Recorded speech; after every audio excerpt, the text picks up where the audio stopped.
Hi, welcome to Earned Value Management Basics. I'm Les Chambers.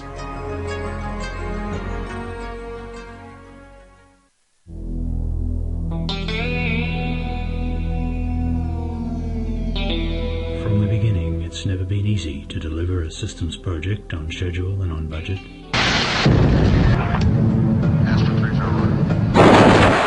And it gets harder as projects get larger and systems become more complex and life-critical.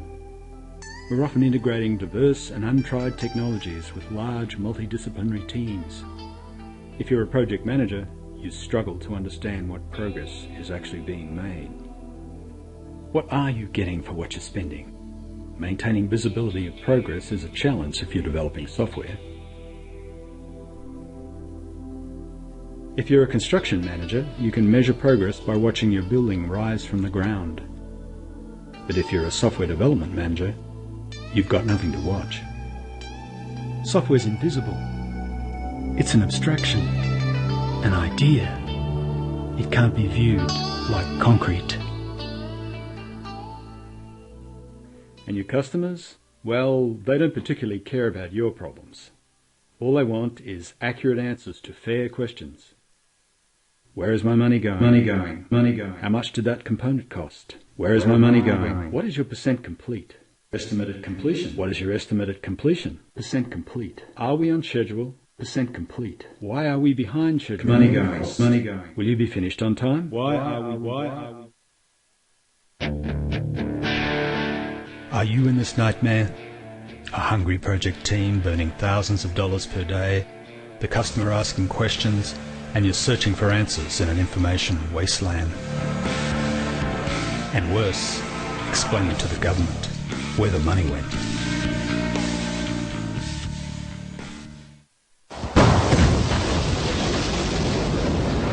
(1965), and the folks of the US Air Force's Ballistic Systems Division are wondering if there's a better way to manage projects. The traditional approach of comparing actual spending against plan isn't working for them. They're generating lump sum budgets and time phasing them over the life of their projects, producing S-curves like this one.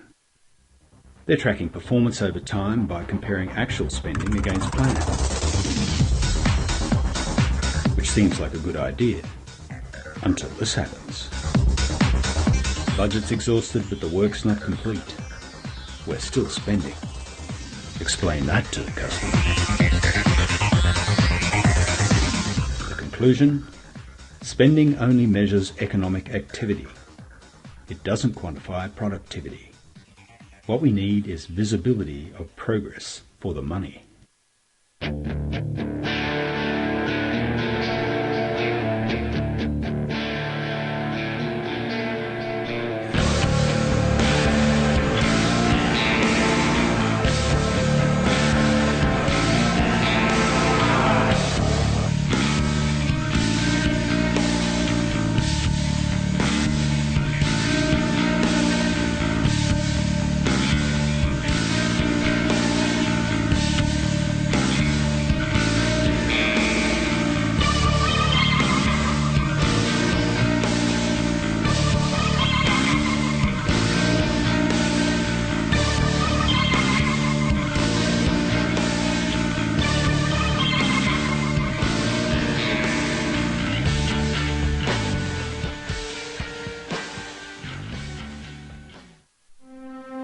Earned value management. It was born out of a need to quantify what's actually been accomplished on a project and to predict costs to complete. The Air Force applied it to the Minuteman missile program, and it's since become a mainstream management science adopted by international professional bodies such as the Project Management Institute.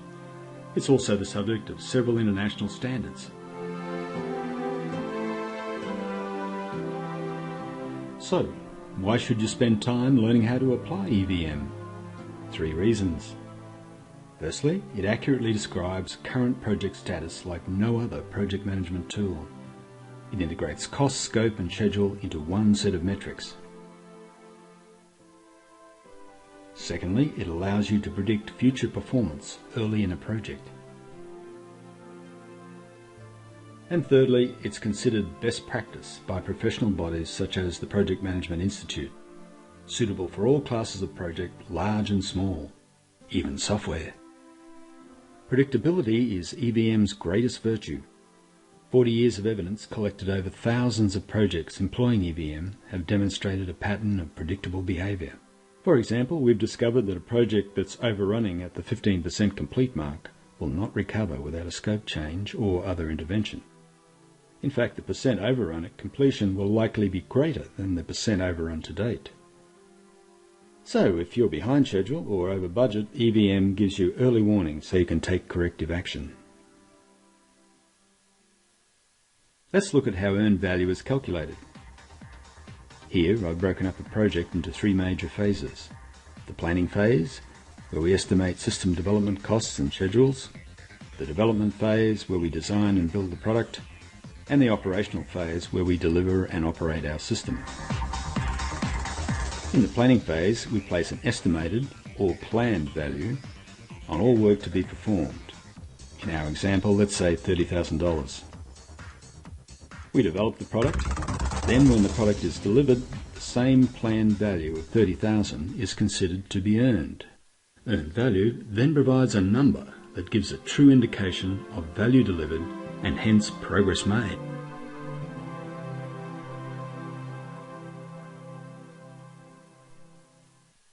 Let's look at an example of how earned value can be calculated across all the components of a system as a project progresses.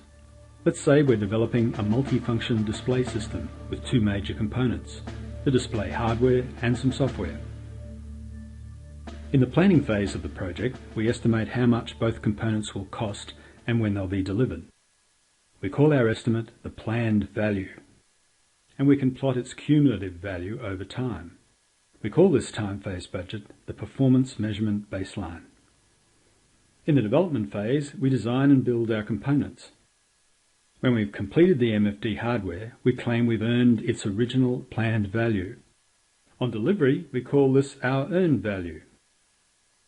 In this case, the MFD hardware was delivered later than expected. We're behind in our earnings by this dollar value and by this time period. We've also tracked our actual costs for this component, and we compare it with our earned value.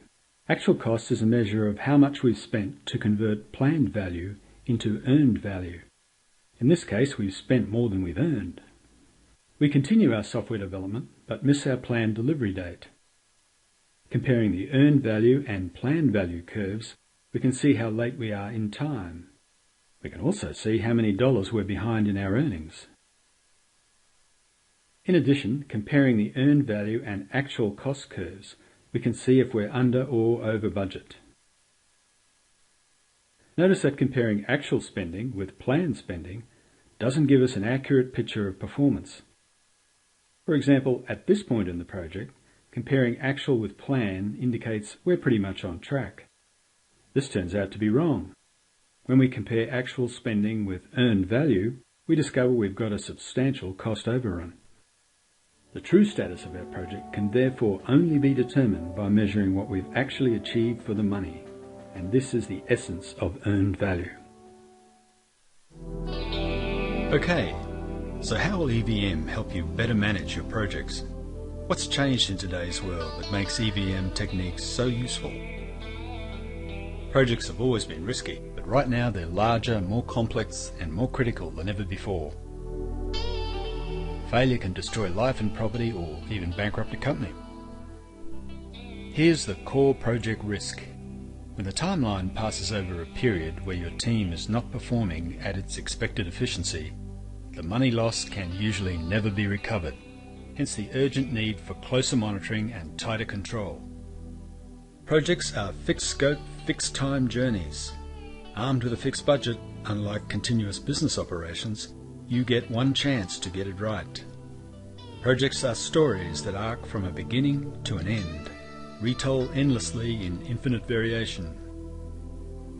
But viewed through the lens of EVM, they all have the same patterns, the same success factors, and the same failure modes. Approaching a project with EVM tools, we establish a framework that gives us visibility of performance.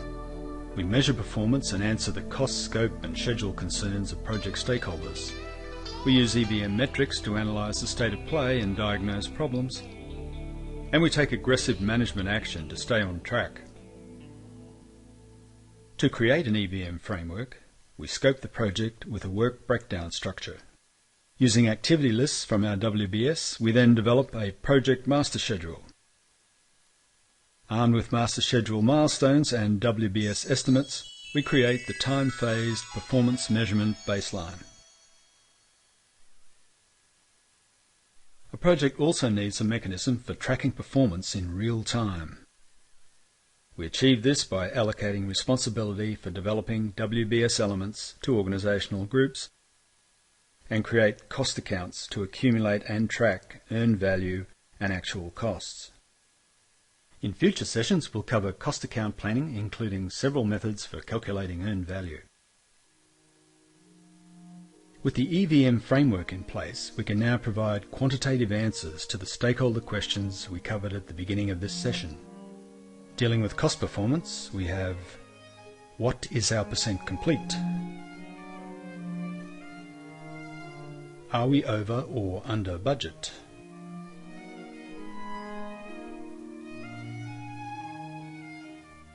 Is the problem serious? In other words, are our resources performing as efficiently as we expected?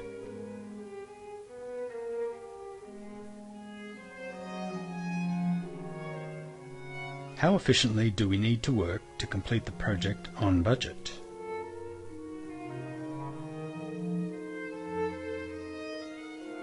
Will we complete the project on budget?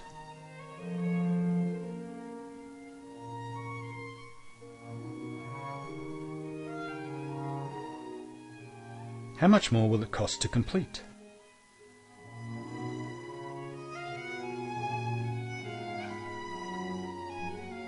Looking at schedule performance, we have: are we ahead or behind in accomplishing our scheduled work? What work has been accomplished against the baseline plan? When are we likely to finish?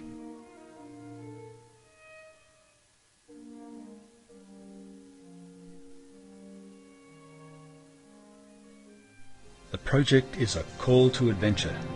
It can be a hero's journey. In the following sessions, we'll cover EVM professional practices in much greater detail. I'll give you practical step-by-step instruction on applying EVM in any project, large or small. Properly applied, EVM will improve your ability to control projects, all by having clear visibility of what you're getting for what you're spending.